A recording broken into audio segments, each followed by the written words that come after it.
Allahumma salli wa sallim ala nuril anwar. Bismillah, alhamdulillah, wassalatu wassalamu ala rasulillah wa ala alihi wa sahbihi wa man tabi'ah wa mawalah ma ba'du. Alhamdulillah wa syukru ala ni'amillah. Pada kesempatan ini saya akan menyampaikan tentang tema adab-adab ziarah kubur. Salah satu syariat yang disunnahkan dalam Islam adalah ziarah kubur. Seperti hanya sabda Nabi, an ziyaratil kubur fazuruha.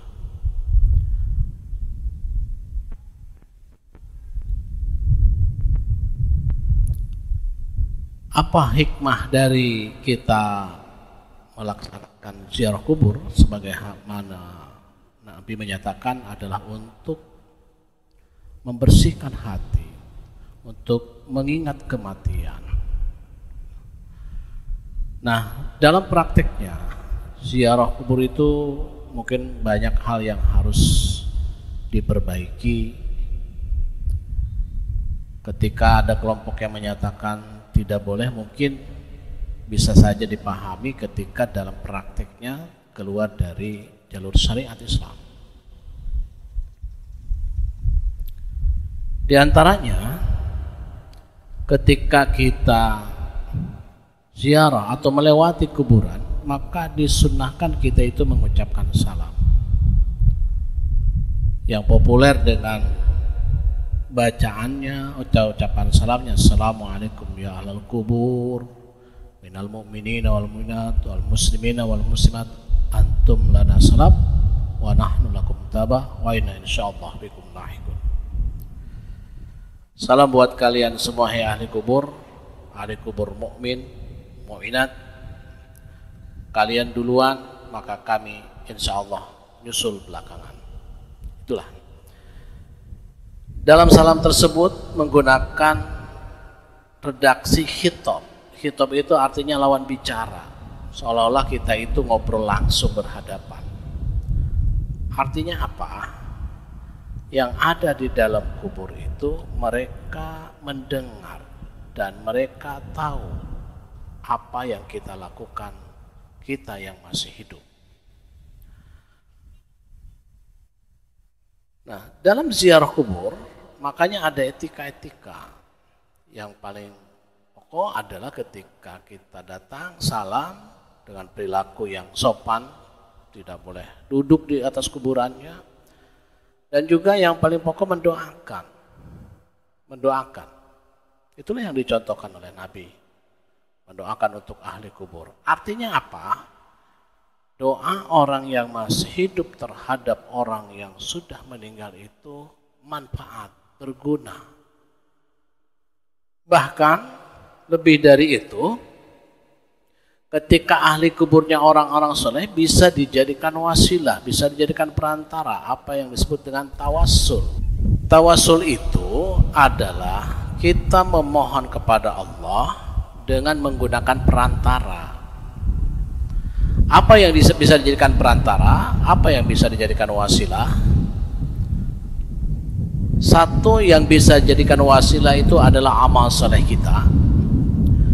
Kita memohon kepada Allah apa yang kita inginkan, dan kita menjadikan perantara amal soleh kita, misalnya sedekah kita, baca Quran kita, dan lain sebagainya, supaya terkabul apa yang kita inginkan. Yang kedua, yang bisa dijadikan wasilah, bisa dijadikan perantara supaya terkabulnya hajat kita adalah orang soleh, baik yang masih hidup ataupun yang sudah wafat. Kalau yang masih hidup mungkin tidak dipermasalahkan. Yang dipermasalahkan biasanya adalah orang soleh yang sudah wafat. Nah ini Allah menyatakan begitu pentingnya kita bertawasul, memohon kepada Allah menggunakan perantara. Ya ayyuhallazina amanu taqullah wabtagu ilaihil wasilata la'allakum tuflihun. Hai orang-orang yang beriman, bertakwalah kepada Allah, gunakanlah, manfaatkanlah wasilah, perantara. La'allakum tuflihun, pasti kalian mendapatkan apa yang kalian inginkan. Allah menantang kita, kalau kita menginginkan apa yang kita inginkan supaya cepat terkabul, salah satu caranya adalah kita bertawasul. Tawasul dengan amal soleh kita, atau tawasul dengan orang soleh yang masih hidup, kita datang kepada orang soleh yang kita anggap soleh minta didoain, ataupun tawasul kepada Allah melalui orang soleh yang sudah wafat, ke makam-makam para auliaillah, ke makam orang-orang soleh. Di situ kita berdoa kepada Allah, memohon kepada Allah, wasilah kita ziarahi mereka, wasilah amal soleh kita, wasilah orang-orang soleh tersebut, supaya tercapai apa yang kita inginkan. Itu di dalam pandangan akidah Ahlus Sunnah wal Jamaah, bahwa orang soleh yang sudah wafat itu bisa dijadikan perantara. Karena apa? Karena pada hakikatnya mereka itu sebenarnya hidup. Bal ahyaun inda rabbihim. Mereka itu hidup. Inilah. Nah, kita mendoakan seperti hanya umumnya biasa, doa-doa Allah maghfir lahum warhamhum wa'afihim wa'fu anhum wa akrim nuzulahum wa wasi' madkhalahum. Kemudian kalau kita mau bertawasul kepada Allah melalui mereka, Allahumma inna nas'aluka wa natawassalu ilaika bi karomati auliyaillah bi hazil maqbarah, atau bi karomati sahibi hazil maqbarah, silahkan, nggak masalah. Seperti itu. Itulah pandangan dalam mazhab akidah Ahlussunnah wal Jamaah, bahwa orang soleh yang sudah wafat bisa dijadikan perantara. Karena Allah menyatakan la'allakum tuflihun. Kalau lafaz la'alla dari Allah itu maknanya janji Allah itu adalah pasti. Makanya jangan mudah-mudahan Allah mengabulkan. Bukan mudah-mudahan, pasti Allah mengabulkan. Wabtagu ilaihil wasilah, sampai di garis bawahi Allah, gunakanlah wasilah, perantara. Mungkin analognya sederhana lah, ketika kita tawasul itu atau wasilah itu, ketika kita mau memasang lampu di dalam kamar, ketika kita tidak nyampe, maka cari perantara. Apa gala, apa misalnya tangga. Nah itu sehingga kita bisa nyampe. Ataupun ketika misalnya kita menginginkan buah kelapa, kita ingin buah kelapa tersebut, ternyata buahnya masih ada di pohon. Ketika itu kita tidak bisa naik, maka carilah orang yang bisa naik. Nah itulah, itu namanya wasilah, perantara. Intinya tujuannya bagaimana kita bisa mendapatkan buah kelapa, kan gitu. Sederhana seperti itu. Nah, silakan saja kita tidak menggunakan wasilah perantara, nggak apa-apa.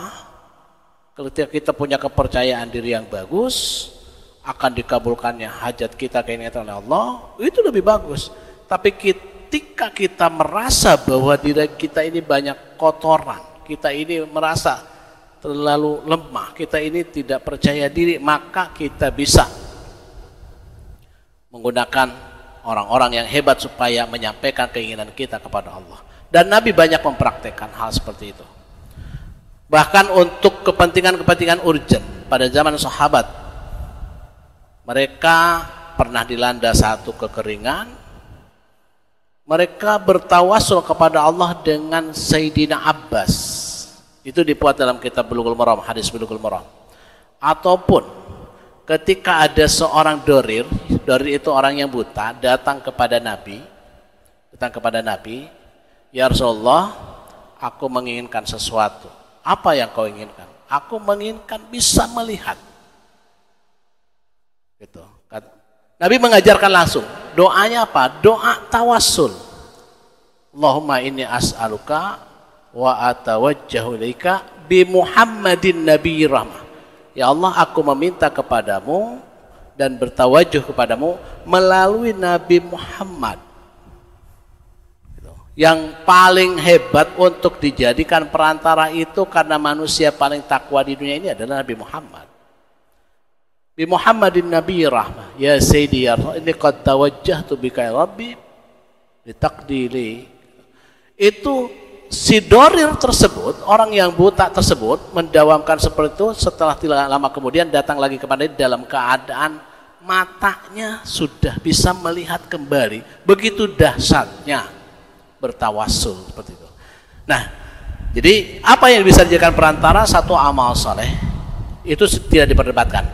Sedekah kita, puasa kita, baca Quran kita.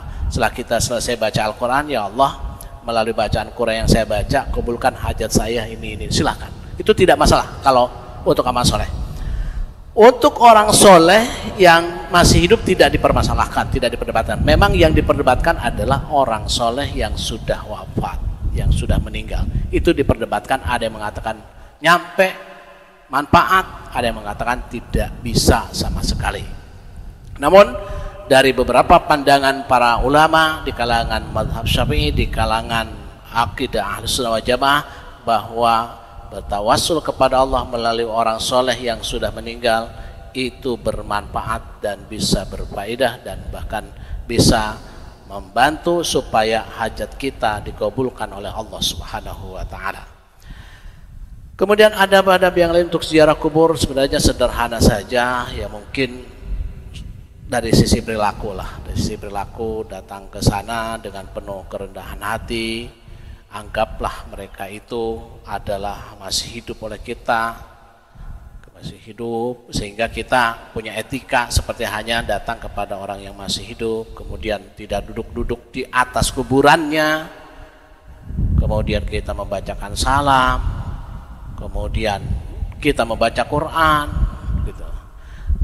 Dalam keterangan beberapa yang disampaikan oleh Imam Syafi'i gitu, ketika ada pendapat Imam Syafi'i yang menyatakan yang suka menjadi dalil tidak sampainya doa orang yang masih hidup pada yang mati, Imam Syafi'i yang pernah menyampaikan dalam Ibnu Katsir itu, Imam Syafi'i menyampaikan kembali kalau itu tidak diisolkan, itu tidak disampaikan, itu tidak dialamatkan. Kalau dialamatkan, nah pentingnya kita berziarah kubur, walaupun kita tidak mengalamatkan bacaan kita untuk si A, tapi ketika kita baca di atas kuburannya maka itu sampai. Tapi ketika tidak di atas kuburnya atau jauh di rumah, maka apabila amal-amal soleh kita yang mau kita hadiahkan itu harus dialamatkan kepada siapa ahli kuburnya. Itu. Dan secara umum sebenarnya sudah maklum lah tentang adab-adab ziarah kubur itu. Intinya bahwa ziarah kubur ini adalah syariat yang disunnahkan oleh Nabi, dan Nabi menyampaikan fazuruha, maka berziarahlah kalian kepada ahli kubur, karena itu akan menjadi obat hati sehingga kita lebih mengingat akan kematian. Ketika kita banyak mengingat mati, maka kita akan lebih memperbaiki kualitas hati kita, kualitas ibadah kita dan sebagainya. Itu saja, mudah-mudahan apa yang disampaikan pada kesempatan ini menjadi ilmu yang bermanfaat. Mudah-mudahan Allah selalu memberikan hidayah dan taufiknya kepada kita. Billahi taufiq wal hidayah. Assalamualaikum warahmatullahi wabarakatuh.